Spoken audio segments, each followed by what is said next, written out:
Hello and welcome to the NewsX Sunday Guardian Roundtable.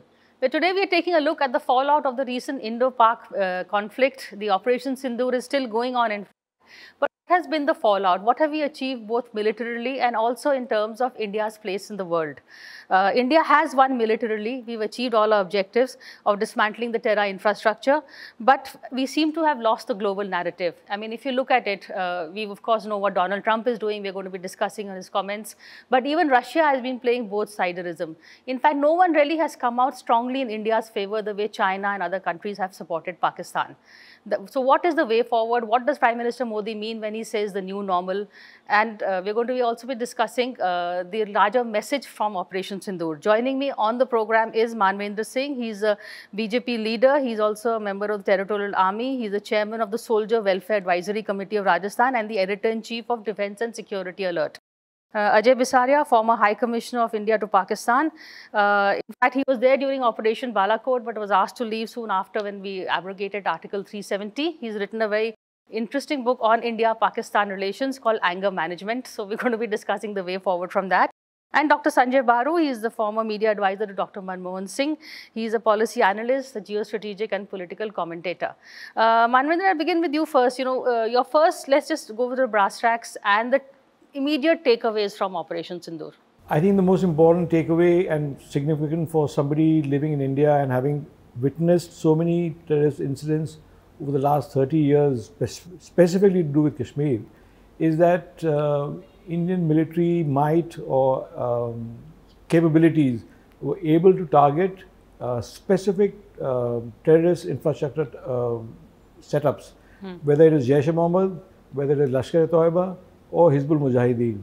I mean, those have been on your radar for the last 30 years as the prime conspirators for the terror campaign. And the fact that India crossed various lines, the High Commissioner will tell you better in terms of what these lines constitute diplomatically, but that India crossed those lines to get those targets. I don't agree with you that we've achieved our objectives. These anti-terrorist objectives are never achieved until the infrastructure and the mindset is changed. So one shot is not enough. It has to be a sustained campaign, whether it is military or psychological, but the campaign has to continue in order to break the will. So Ajay, have you got a sequel to your book, with all the recent, I take Manvendra's point that there has to be a sustained campaign. So then what next, and did we stop too abruptly, and what do you make of the ceasefire? Right. So, I would agree with Manvendra. It really depends on how you define your objectives. And I think the objectives as defined were achieved. Okay. What India's objectives after Pahalgam were: one, you establish accountability, get justice for those killed. And two, you establish or reimpose deterrence, which, we went without spectacular acts of terrorism for 6 years since Pulwama. And suddenly, why did this deterrence break down? Was it conditions internal to Pakistan? Was it because the deterrence just lived its course? So for whatever reason, it had broken down. So that was reimposed. And I think in that sense, we achieved those objectives. The objectives we set out were not to remove terrorism once and forever, to solve the Pakistan problem once and forever. That is a continuous graded sort of objective to get there. So I think, one, we achieved those objectives. And in a perverse sense, so did Pakistan. But there you need a nuance that who achieved the objectives in Pakistan? It was Asim Munir, because he came in with Pahalgam with very specific objectives. Principal among them was regime consolidation. He was beleaguered, he was in trouble, he wanted to, nothing like a short war with India to unite Pakistan or unite everyone behind the army. But it was also to reignite the Kashmir cause, to do some kind of revenge for Balochistan and diversion from Balochistan. So he achieved his objectives, at least in the short term. He's more popular, he's decimated the opposition. But the problem remains for him that it doesn't benefit the people of Pakistan. So the people of Pakistan are worse off after this incident. And just to continue on what the Operation Synindor would have achieved. I thought, India achieved its objectives very successfully. India established that there was a huge military superiority in terms of particularly of the technological edge. For the first time, we came to know there's an iron dome around Delhi or around India, and there was a successful air defense system, a defensive capability on display, and offensive capability on display, which was these precise munitions which could target terrorist headquarters and remove one building in a collection of 3 buildings. So that was a revelation. The military superiority was very, very clearly established. And I would even push back against your argument about the global piece. I would say there was broadly, as 6 years ago, support for India in its fight against terrorism. And there was broadly support for India in achieving those objectives using kinetic military means. But perhaps there was a strong message of de-escalation each time. That, so the message was, do what you have to, pound them if you have to, but please don't let this get away. Don't let this escalate beyond a point. And this has really been true since '98, since we've turned nuclear. Any India-Pakistan conflict, the global community or global powers tend to jump in very early in the game to prevent severe escalation. Dr. Baru, unless you want to add on the military objectives, the global narrative is where I'd like you to come in also. We've seen America's role. We've seen, has Pakistan argued its case better than India in the global narrative? Well, I agree with both Manvinder and Ajay as far as the performance of the armed forces, particularly the Air Force, is concerned. I think they've been able to establish their superiority. So I will not repeat what they've said as far as our response is concerned. But I think, there are larger issues that this war has raised, or this conflict has raised, the terror attack has raised, which we need to think about. First and foremost, there's been very little discussion, I find, in the Indian media on who were these terrorists, from where did they come. We have still not had any systematic analysis of the incident itself. And why was there negligence? Why was there inadequate security? The entire role of the administration in the Union territory of Jammu and Kashmir, which is directly under the Union Home Ministry, has not been adequately questioned and analyzed. And I think there is absolutely a need for this when political parties say there has to be a session of the parliament where the government has to answer these questions. Why did this happen? What were the faults on our side that allowed this to happen? Nobody is talking about it. And I think we need to start from there.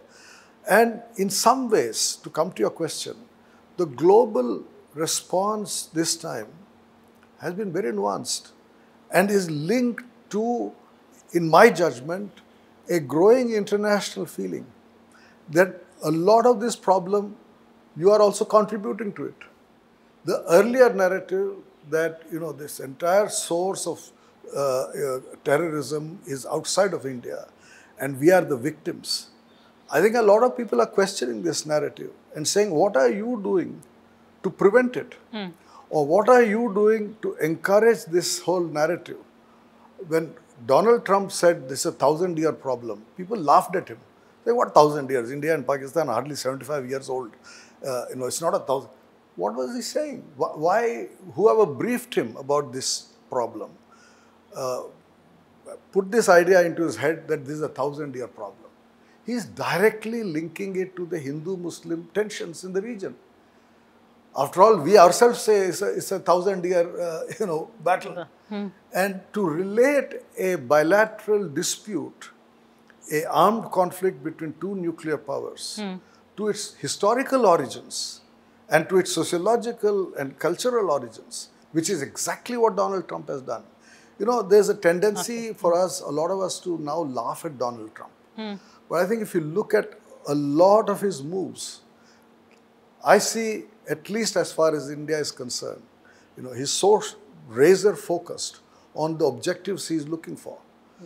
He's conducting, for example, a trade negotiation, putting pressure on Apple, which is something, an important, U.S. investment in India in the China +1 strategy.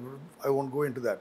But coming back to the international response, you are the International Monetary Fund meeting in the middle of the conflict. Forget about India abstaining, others. Could we not have said, don't have the meeting on the 9th, please postpone it by a week? Okay. There is hostilities between these two countries. Did we try? Did we seek a postponement? I don't know. If we didn't try, why did we not try? If we tried, why did they not postpone? Why did Pakistan get this huge morale booster of a IMF loan right in the middle on the 9th of May when the hostilities were on? Okay. So I think there is an issue of international assessment of what is happening here in the subcontinent, which we need to seriously understand and analyze. And we cannot take international support any longer for granted in the way we took during Kargil. I mean, go back to the way in which, Ajay was in the Prime Minister's office, Manvinder's father was handling the whole issue. Look at the manner in which we were able to get international opinion on our side in the midst of the Kargil war. And Bill Clinton's statements. First time the United States recognizing line of control as a virtual international border. Now today we have locked ourselves into a situation where we say occupying POK is our only objective. It's a most unrealistic objective. It's a political statement made by a political party, but it's not a sensible national or military objective. Okay, let me bring the others in. Yeah. Just to conclude, Priya, I think we need to seriously understand why is the international community reacting in the manner it did. Can you make out the international community reaction? Can you, at the very least, explain what Donald Trump is doing? I'm not, unlike Dr. Baru, I really don't think much of Donald Trump's intellect. And I'm sure that he has an agenda because, after all, he's a businessman. And every business person in conflict or in peace would have a business agenda. And I presume that his Apple attack is related to his business friends and his business interests. But his labeling of this India-Pakistan conundrum as a 1,000-year campaign, if you look at it honestly, it mirrors General Munir's line of this being a civilizational conflict. Like he's been very explicit long before Pahalgam, and he has an agenda too on this matter. On the international support or lack of support, I've always felt that when it comes to terrorism, you are on your own. And these gentlemen have been in government, they would know better. You have to handle counter-terrorism operations, actions, response, retaliation, whatever you call it. You are really on your own. You are not a white country, settled in Asia. You are an Asian country dealing with your own problems, and you have to deal with yourself. And to expect the world to look up or sympathy, I don't expect it.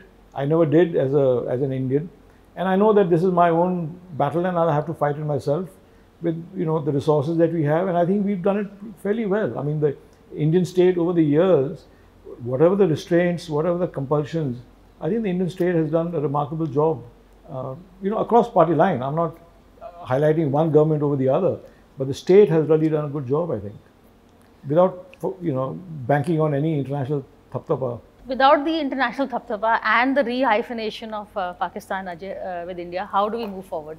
I would agree with Manvendra. In the battle against terrorism, you are on your own, and now at least thrice in a nuclear environment, we've used military means. We used them in Kargil, we used them in 2019 in Balakot, and now in 2025 Operation Synindor. So we are willing to use military strategy, and the primary reaction in this particular case was a military or a hard power or a kinetic reaction. All our diplomatic strategy is really designed to support it. But I would push back against what Sanjay is saying to say that between 99 and today, there is much greater global support for India.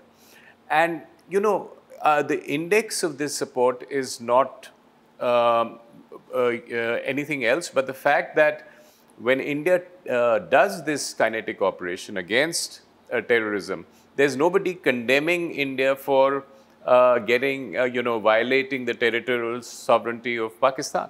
This is accepted as something that India could have done based on its hot pursuit of terrorists. Even subsequently, it is something that gets a lot of understanding. The kind of understanding India has in West Asia, UAE, Saudi Arabia, other countries, it did not have earlier. So I think the all of country approach here was that there was a certain military strategy at play, which we all agree was hugely successful. The diplomatic strategy was to assist this military strategy as well as the whole political strategy. So I would make the argument that even with the Americans, we have a lot more support.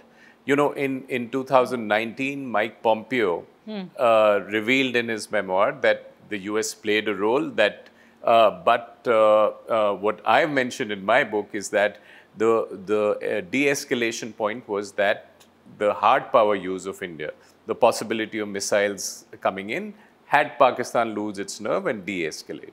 Now, Mike Pompeo said that, you know, there was a very troubled night when he spoke to the Pakistan army chief and to Indian Minister Sushma Swaraj, and he was worried about nuclear movement, and they played a good role. The difference is that he said this in his memoirs 4 years later, published in 2023. Here, Donald Trump wants to take credit real time. Even before the two parties have announced the ceasefire, he jumps in. So my understanding is that Donald Trump really doesn't reflect either the view or the posture of the United States or even of his own administration, because his own administration would privately clarify and you would need to triangulate by what he does rather than what he says. So I would say that, you know, when you look back at this episode, you would say that the US was supportive, notwithstanding Trump's attempt to take credit immediately. Okay, I'm going to take a break and come back to Dr. Baru, but after a very quick break, so stay with us.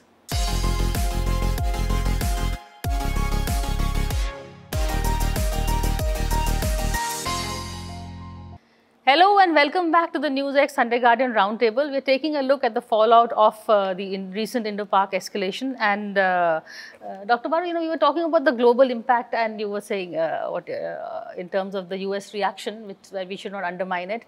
But also, you know, beyond that, it's also, you know, I know these are institutional responses, but personalities come into play also, whether it is Donald Trump or whether it is Prime Minister Modi, because the terrorists did send a message saying Modi ko batana. Here we have Asif Munir, where both of them have actually written very interesting pieces on the Mad General, which I'm going to ask them about. So what is your take on the personalities at play, Trump, Modi and Asif Munir? Well, you see, first of all, the reason I said earlier that there is a subtle change in the international messaging on terrorism is because we made terrorism such a big diplomatic issue in the last 10 years, saying that whole world is now coming onto our side and everybody accepts us. We campaigned around the world, campaigned in the UN, criticized countries that did not condemn cross-border terrorism, etc., etc. And everybody, supported India, but nobody condemned Pakistan this time. There is a change in the international messaging. It's all right for the government to deny all that, but I think it's important for analysts to sit back and ask the question, what is the message behind this subtle change? And there, the equation of a highly communal political military leader in Pakistan with an equally communal political leader in India is significant. We have communalized increasingly our responses. That's the reality of Indian politics. You may not like it, it's a different matter. But nobody can deny that the ideology of the Indian state today is fundamentally different from the ideology of the Indian state till 11 years back, which is increasingly challenging the values of the constitution and talking about India being a Hindu Rashtra. And the rest of the world is not comfortable with this. Let's face it. Now, it's a different argument. You can say, I don't care what the rest of the world thinks. That's fine. It's like Israel. You know, which is a Zionist state. And more than half the countries of the world are uncomfortable with Israel, what Israel is doing. But Israel says, I don't give a damn for all of you. I'll go and bomb the hell out of Gaza. I will not allow a Palestinian state. And you can do what you like. Now, if that's the attitude we would like to take in dealing with the problem in Kashmir, it's a different matter. But I think as a responsible nation, one of the world's great democracies, plural society with a secular constitution, we have to ask ourselves, what are the domestic roots of this so-called terrorism that we are dealing with militarily? Is it simply cross-border, or are there factors that go beyond that? These are serious issues of political management. But we saw this in the 90s also. So, you to say that it is a communal thing because of the current leadership. Which is precisely why every time after a terror attack, Dr. Manmohan Singh would go on television, every time, and say that the aim of this attack is to divide my country, to increase communal tension.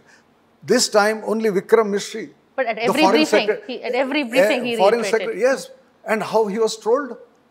By whom was he trolled? Who were the people who criticized Vikram for saying that? Vikram was the first person I heard, and I tweeted this, I complimented him. You're the first person in the last 11 years who, after a terror incident, has said that this is meant to divide my country. Okay. So these are serious issues, which we can't brush under the carpet. Okay. For that, I'll have to get you back for another roundtable. But for now, on the issue of, the messaging, and I said, is it very personal considering the three leaders involved? No, I think, I don't watch television, but I heard that one of the terrorists did say, tell one of the victims that please pass on this message.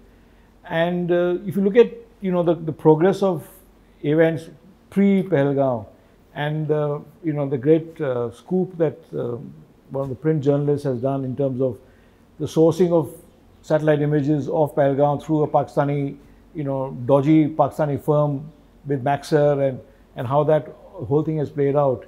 So obviously the planning has been happening across the border, across the line of control, across the border, whatever you want to call it. And the sourcing is there. I mean, I don't believe that sourcing of terrorism in Kashmir has anything to do with, the rest of India. In fact, if you look at the sheer data, every single Indian who has been arrested or suspected or extradited for being a member of the Daesh, ISIS, has been, south of Nagpur, from Bellary or from Belgaum or from Bangalore or Kerala, Telangana. No Indian has been a member of the ISIS from north of this area.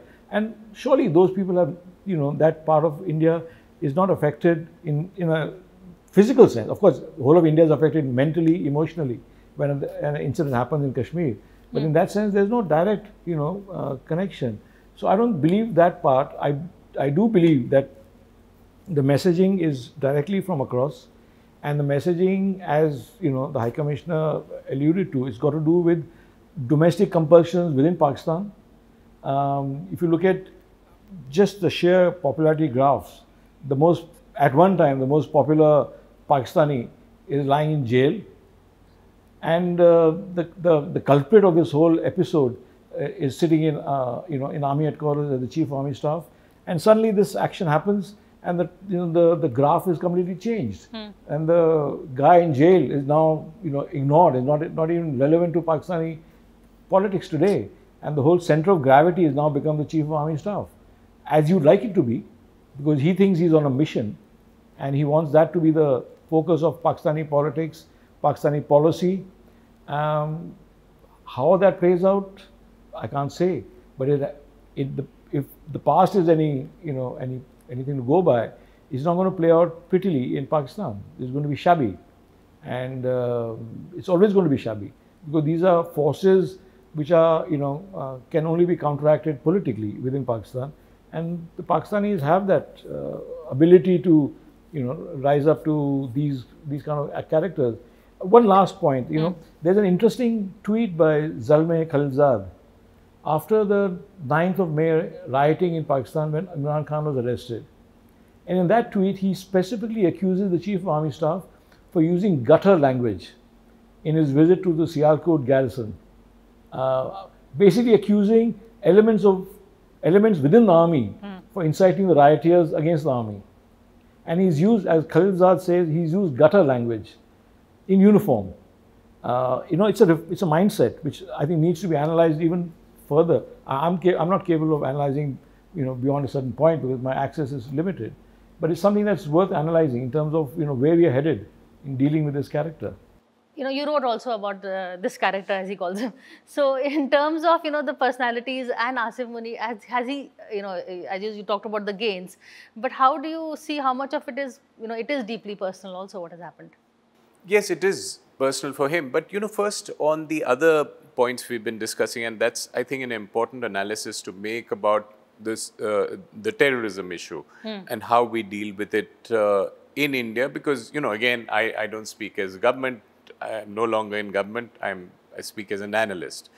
But what we had this time was overwhelming preliminary evidence, which is publicly available, digital signatures, the ownership by the resistance front, and a well-established past pattern of Pakistan's behavior that beyond doubt established a cross-border linkage.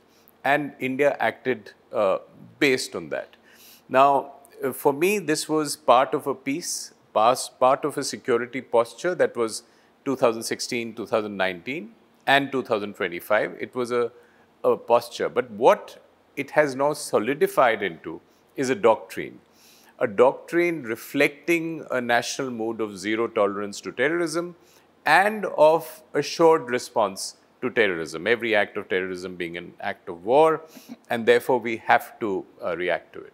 So, for me, when Vikram Misri, or the Foreign Secretary, incidentally, it was exactly the same earlier. The Foreign Secretary during Balakot was the primary, spokesman for this incident. Him getting trolled, and then the country coming together behind a national unity objective. I think that is a corollary advantage of this incident, and it demonstrated that what India said was that we don't want a communal divide of the kind we faced in the 90s when there were terrorist attacks, and we don't want a Kashmiri, non-Kashmiri divide. This whole thing about whether there were local supporters or not. This was cross-border terrorism, pure and simple, and we needed to be united. And the messaging was important. Yeah. The messaging of having a woman Muslim officer talking about it, and what it demonstrated is that the government was a center-right conservative government taking action. The far-right elements were questioning the decisions of the ceasefire and saying, why a ceasefire? Why not finish the job, take Lahore, take POK? So, that is a very interesting dynamic within India. And within Pakistan, I agree with what Manvinder said, is that, it was personal to Asif Munir. Almost certainly the rest of the army was sullen about his promoting himself, giving himself a 10-year tenure, almost a tenure for life, and having purged the army and done all kinds of things. The PTI cadres are very upset. The people, this army doesn't have any legitimacy among the people. But what it's selling now is both this victory, and the notion of victory is very important for the strategic culture of Pakistan. They won in 71 when the country was divided in two. It was the march to victory according to the Dawn. Even now the banner headlines are that they have won the battle. So the notion of victory is very important for the army to create a la-la land for the people. That, we won, we bested the Indians, our army chief is the hero, and therefore consolidate his power, get behind him. So he has succeeded in that objective until the economy falters, because the army can take care of the security and the politics and lock up people. It can't fix the economy. It believes it can, but it can't. And that will be, I think, its undoing going forward. Priya, I think we should worry, in my judgment, about this so-called new doctrine. Because what we are now said is that every act of terror will be an act of war. This is seriously going to destabilize the region if every time we respond in the manner we have done now, which is precisely why I keep emphasizing the need for a long-term solution, the need for both countries to look at how to get out of this cycle of violence. That has to be the political objective, because war is not going to solve the problem of terrorism. To imagine that we can go every time and bomb them and they will stop terrorism is an unrealistic objective for many reasons which Ajay has mentioned, which is the nature of the internal politics of Pakistan, etc. So I'm afraid that this is not a sustainable doctrine. I know we're out of time, but I have one quick question since I have Ajay here. The lessons from Balakot, you mentioned Balakot. So what have we learned from Balakot? Apart, the messaging was very on, we came with facts, figures and visual proof. Anything else? I think each episode will be different. And there were a lot of learnings from Balakot, among them the strategic communication. So this time it was somewhat better. You might debate how much more should have been communicated, because you remember Balakot was done similarly at 3 in the morning, but there was no official statement till 11:30. In this case, the tweet at least came out immediately and the details a little later. So I think the deterrence had been set up effectively, but Pakistan changed. I believe that if General Bajwa was still the army chief, he would not have taken this action, because he had drawn his lessons from Balakot and done a pivot to geo-economics and said, I need to grow the economy. I don't need to get into this trap of terrorism. But Asim Munir has gone back to being half Jinnah and half Ziaul Haq, because he's talking of jugular vein and two-nation theory and Islamic fundamentalism, which Zia was talking about. So, it's a kind of back to the past moment for Asim Munir, and it won't serve Pakistan's people well. Okay, on that note, thank you so much all of you for joining me and for this conversation. And well, let's watch the piece on that note. Thank you so much.